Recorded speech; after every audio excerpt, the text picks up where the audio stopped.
Last year, the Dodgers won the World Series. Mm-hmm. Okay. But when you think back about the entirety of how many games they end up playing, 180, let's just say 188 games, 182 games, whatever the number was. Think of all the ups and downs that the Dodgers did have as the season went because injuries played a role. Their bullpen wasn't really that great.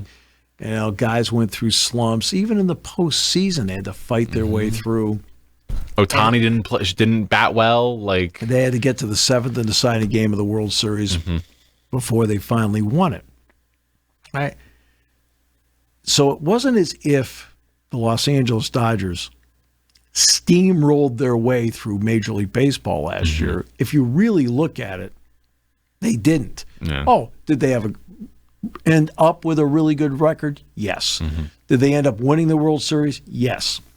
But did they get to the postseason? You're gone in 3 games, you're gone in 4, you're gone in 4. They were just that much better? No, they had to fight their way through it. So when you go through 162 games, it is such a grind. Right? You don't know if you're going to lose a Zach Wheeler for the rest of your season. With an injury, you're like going, really? That's what he has? Like, wow, that's career threatening. You don't know if, for example, what happens if Ohtani does unfortunately get hurt? Okay, ooh, it's a hard guy to replace. Tucker is a terrific player, but Tucker is not a superstar player. He doesn't. Tucker does not. For the Dodgers, drew over 4 million last year. They drew over 4 million fans. First time they've ever done that, including Mary Hart every game. That's her sitting behind home plate. Okay, you look to the right, that's her. But what happens if Mookie Betts gets hurt? He did last year. Yeah. They lost their shortstop, and because they have a Mookie Betts, he played some shortstop for them, besides playing in right field. And Betts didn't have a great year at the plate. No. Diaz can be like this, like most closers. And guess what? Pressure does something. Right? Suddenly you're in a spot. Yeah. Like, I'm pitching for the Mets. Okay, great. And again, Diaz missed a chunk of a season. And their middle relief is okay. Can they got some career years out of a couple of starters. Does that continue? Does Yamamoto continue to be terrific? What about Sasaki, who they used in the bullpen in the postseason? And Steve Jones, we'll talk about the full MLB itself tomorrow. We'll really dive into it because I do want to discuss a lot more of the teams, the numbers, and kind of go through the players. I already gave you the 19 straight seasons with left fielders with the Giants. I mean, how many numbers you want? I know. Right? In terms of the odds makers, who they have right now as the favorites, of course, the Dodgers are heavy favorites to win. Sure. The 5 teams behind them, that's just what I see right now, is in order the Yankees, Mariners, Mets, Phillies, Red Sox. We'll discuss them a lot more tomorrow. Yeah. Because there's a lot more to discuss there. Yeah. But again, the length of the season brings with it that marathon feeling where every team, I don't care whether you are the Los Angeles Dodgers or you're the Tampa Bay Rays.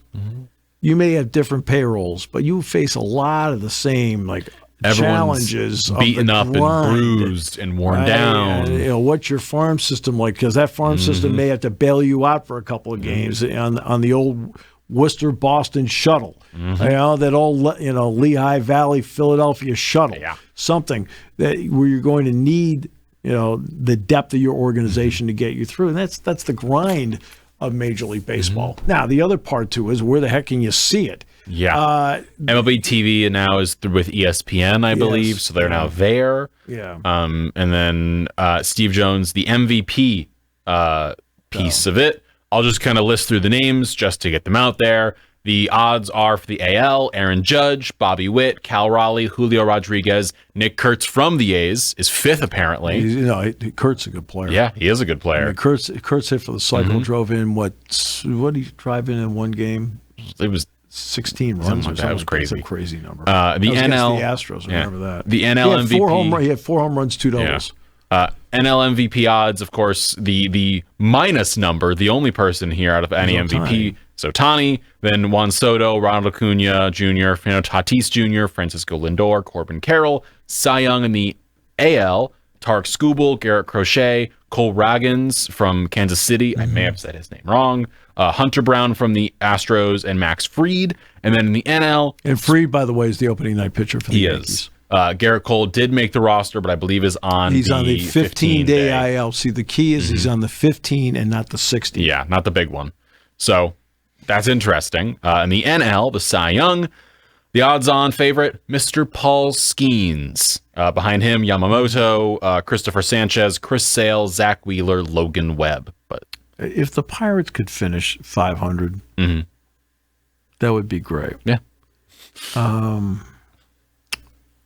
Crazier things have happened, Steve Jones. Well, no, it's not like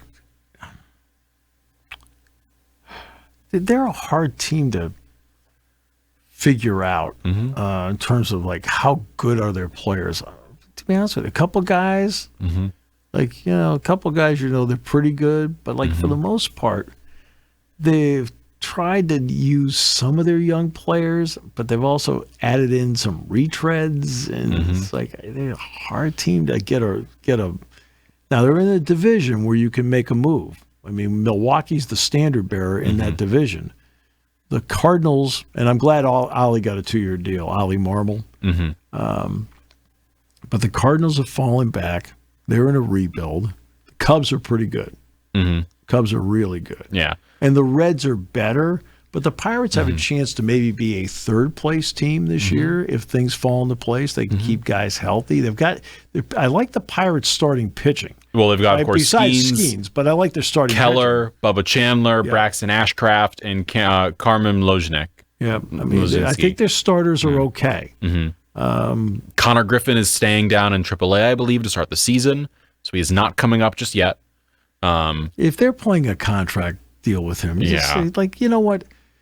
Stop playing stupid games. If the guy is good enough to be in the major league, and I haven't seen him play, so I'm not making a judgment here. But if a guy is good enough, just bring him up, do it. Okay, your fans deserve to have him out there. Because you're trying to play a long-term game about the end of his deal as to when his contract runs out. For God's sakes, your fans deserve more respect than that, right? And if you're any good at what you're doing, you'll keep them. Yeah. And the NL Rookie of the Year odds, he is second, for those wondering at home. Nolan McLean, I believe the Mets pitcher, is currently the NL favorite. He was the starting pitcher in the World Baseball Classic championship game against Venezuela. So it's Nolan McLean, Connor Griffin, J.J. Weatherholt, who we got to see. He played with West Virginia. He came here to Happy Valley at some point to play against Penn State with the Cardinals. Sal Stewart with the Reds, Andrew Painter, and then Bubba Chandler. The AL Rookie of the Year, Kevin McGonigal with the Tigers. Kazuma Okamoto, Carter Jensen, Trey Savage, of course, with the Blue Jays. Munetaka Murakami, and Samuel Basallo. Those are the favorites in each place across the award spectrum. We'll talk more MLB things tomorrow when it is full opening day for everybody, not just Yankees and Giants at 8:05 on Netflix. Because don't you love a good Netflix game, Steve Jones? No, I don't. Thanks for listening to Sports Talk with Steve Jones. Catch the latest from me on the 7 Mountain Sports YouTube page. Find clips of the show on Twitter, Instagram, and Facebook by searching up 7 Mountain Sports.